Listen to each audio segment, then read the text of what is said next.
अगर आप लोग भी गोल्ड के अंदर इस वजह से फंसे हुए हैं क्योंकि आप लोगों को एनालिसिस करने नहीं आता गोल्ड के अंदर। 99% लोग यही गलती करते हैं, जो ट्रेडर्स होते हैं 90% ट्रेडर यही गलती करते हैं कि वो सही तरीके से मार्केट को एनालिसिस ही नहीं करते। खास तौर के ऊपर बिगनियर्स के लिए एनालिसिस करना बहुत मुश्किल हो जाता है। तो आज मैं आप लोगों को जो है ना गोल्ड के बारे में बताऊंगा H1 के चार्ट में कि कौन सा ट्रेंड बन रहा है। यहाँ पर आप लोगों को पहले एनालिसिस करना है, उसके बाद एंट्री लेनी है। ये नहीं कि ट्रैक जाके एंट्री ले ली देखा जाएगा, ये सारा का सारा फिर ट्रेडिंग में गैम्बलिंग हो जाती है। तो इसलिए आप लोगों को पहले चाहिए एनालिसिस करें, उसके बाद जाके फिर आप लोगों को ट्रेड लेनी चाहिए। अब मैं आप लोगों को दिखाता हूँ कि आप लोगों ने एनालिसिस किस तरीके से करना है गोल्ड के चार्ट का। सबसे पहले आप लोगों ने H1 का चार्ट ओपन कर लेना है, क्योंकि H1 के हिसाब से जो है ना हमें अच्छा सिग्नल मिल सकता है गोल्ड के अंदर। बाय साइड की भी एंट्री मिल सकती है, सेल साइड की भी एंट्री मिल सकती है। तो सबसे पहले तो मैं आप लोगों को इसके बारे में, ट्रेंड के बारे में बताता चलूँ। अगर आप लोग यहाँ से देखें तो मार्केट पहले higher low lower high, higher low lower high, higher low lower high बनाते हुए आ रही है, यानी कि ये एक डाउन ट्रेंड चल रहा है। अब यहाँ पे हमें एक पैरेलल चैनल लगानी पड़ती है। फॉर एग्जांपल अगर मैंने चैनल को इस तरीके से यहाँ पर ड्रॉ करता हूँ तो ये मेरी एक चैनल बन जाएगी। अगर आप लोग इसको यहाँ पर देखते हैं कि खास तौर के ऊपर इसको जो है ना सही तरीके से लगाना पड़ता है। ज़्यादातर लोग क्या करते हैं, वो सही तरीके से चैनल को लगाते ही नहीं है, तो इस वजह से उनको समझ नहीं आती कि ट्रेंड कौन सा चल रहा है।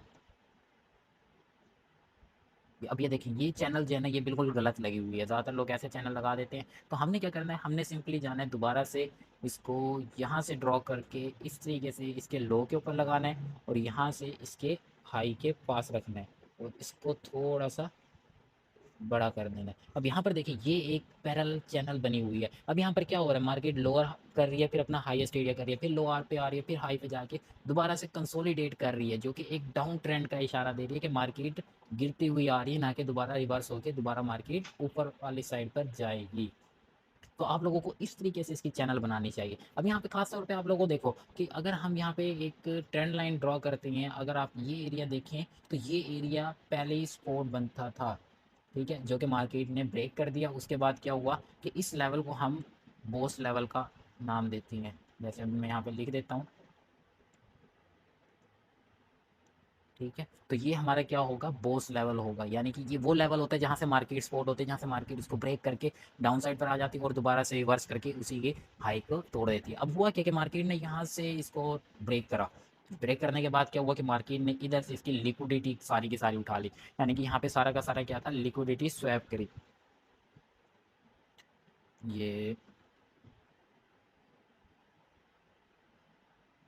ये गलत आ गई है, आज पता नहीं क्या हो रही है, ज़्यादातर गलत चीज़ें हाथ लग रही है। ये है रेक्टेंगल, ठीक है। तो ये क्या हुआ कि ये मार्केट की सारी लिक्विडिटी एरिया था। अगर हम यहाँ पे लिख देते हैं,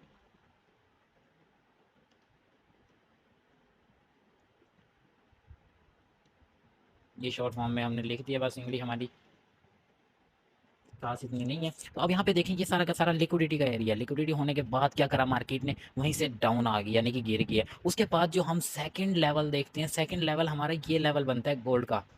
और अब मार्केट इसी लेवल के ऊपर बिल्कुल एग्जैक्ट इसी लेवल को टच करके दोबारा से मार्केट रिवर्स हुई है। अब यहाँ पर आप मेन चीज़ देखो, मेन चीज़ देखने की क्या है कि यहाँ पे मार्केट ने इसके लेवल को वीक बना दिया यहाँ पर ना, ठीक है, वीक बनाया और दोबारा से हैमर की शेप देके दोबारा मार्केट ऊपर चली गई। लेकिन अब यहाँ पे इसकी पावर हमें नहीं मिल रही है। अब पावर के हिसाब से देखी जाए तो यहाँ पे ये बहुत ज़्यादा स्लो डाउन हो गया, मार्केट ना ऊपर जा रही है ना नीचे जा रही है, क्योंकि सेंटीमेंट के हिसाब से भी, न्यूज़ वगैरह के हिसाब से भी मार्केट चल रही है आजकल। और यहाँ पर इस वजह से भी, क्योंकि मार्केट बहुत डल हुई हुई है, तो इस वजह से भी चल रही है। एक ट्वीट आनी और ये मार्केट किसी भी साइड के ऊपर ब्रेकआउट दे सकती है। अब यहाँ पे कंसोलिडेट हो रही है सारी मार्केट, आप लोगों को यहाँ पे ब्रेकआउट का वेट करना है, ये नहीं कि जाके डायरेक्ट एंट्री ले ली। अब यहाँ पे देखा जाए तो ये एक ट्राइंगल शेप भी बनती है इस तरीके से। अब ये पूरा का पूरा एरिया जो है, अब मैं यहाँ पे आपको ड्रॉ करके दिखाता हूँ। फॉर एग्जाम्पल मैं यहाँ से लेता हूँ इसको, इस एरिए को, ठीक है। अगर आप लोग ये एरिया देखते हैं तो मार्केट के इस एरिया में, मार्केट अब इसी एरिया में घूम रही है और अब यहाँ से क्या होगा, ब्रेकआउट होगा किसी भी साइड के ऊपर, एग्जैक्ट ट्रायंगल के बिल्कुल नियर आके। और डाउन साइड पे भी ब्रेकआउट दे सकती है, अप साइड के ऊपर भी ब्रेकआउट दे सकती है। और अगर मैं आप लोगों को बताता चलूँ तो ये सारा का सारा एरिया जो है ये लिक्विडिटी स्वीप है। यहाँ पे सारी की सारी लिक्विडिटी पड़ी हुई है, लिक्विडिटी यहाँ पे सारी की सारी एग्जैक्ट इसी पॉइंट के ऊपर पड़ी हुई होनी चाहिए। ठीक हो गया। तो अब ये मेन चीज़ देखी जाए तो ये हमारी लिक्विडिटी है और आई थिंक ये लेवल इसका यहाँ तक, यानी कि अगर मार्केट डाउन साइड में ब्रेकआउट देगी तो इतना कर सकती है, और अगर अप साइड का ब्रेकआउट गिने तो ये लेवल इसका बनता है और आप लोग इस लेवल को पकड़ते हैं तो ये लेवल आपका एंट्री जोन बन सकता है।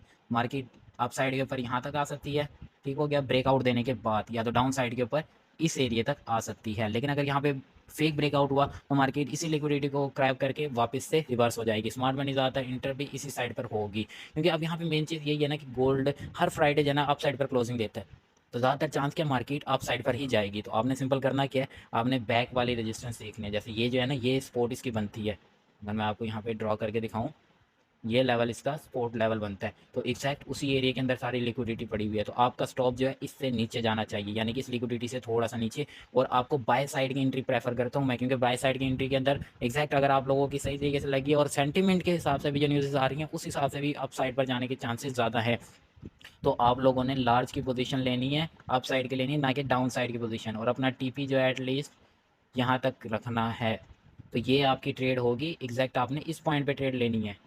फॉर एग्जांपल अगर मार्केट इस एरिया के अंदर आ जाती है तो मैं यहाँ पर एंट्री लूँगा, लिक्विडिटी के नीचे थोड़ा सा स्टॉप रखूँगा और अपना टीपी जो है सेकंड यहाँ तक रखता हूँ, ताकि मुझे कम से कम एटलीस्ट 1000 पिप्स तो मिले, यानी कि $100, यानी कि 4657 में मेरी एंट्री होगी और मेरा टीपी होगा 4756 होगा। और मेरा जो स्टॉप बनता है वो आई थिंक 25 to 30 के नियर बनता है, यानी कि 1:3 की रेशो के साथ आप यहाँ पे ट्रेड करेंगे। मैं यहाँ पर लिख भी देता हूँ, 1:3 की रेशो से आप लोगों ने ट्रेड करनी है। ये आपका 1:3 की रेशो का लेवल बनता है। अब आप लोगों के ऊपर डिपेंड करता है आप लोग किस तरीके से एनालिसिस करते हैं। बिगिनियर्स के लिए ये समझना बहुत ज़रूरी होता है, क्योंकि वो देख ही नहीं पाते कि भाई एंट्री कहाँ करनी है, स्टॉप कहाँ लगाना है, टीपी कहाँ लगाना है, उनको पता ही नहीं होता सही तरीके से। पैरेलल चैनल के बारे में उनको नहीं पता होगा कि ये जो ये चैनल बनी हुई है ये कैसे बनती है, काम क्या करती है, ये चीज़ों के बारे में नहीं पता ना उनको। तो ये चीज़ आप लोगों को वीडियो देखनी चाहिए, जो मैं वीडियोज़ हर रोज़ एनालिसिस अपनी शेयर करता हूँ, उनसे आप लोग कुछ ना कुछ सीखें, ठीक है। बाकी अगर वीडियो अच्छी लगी हो तो चैनल को सब्सक्राइब कर लेना और वीडियो को लाइक ज़रूर करना।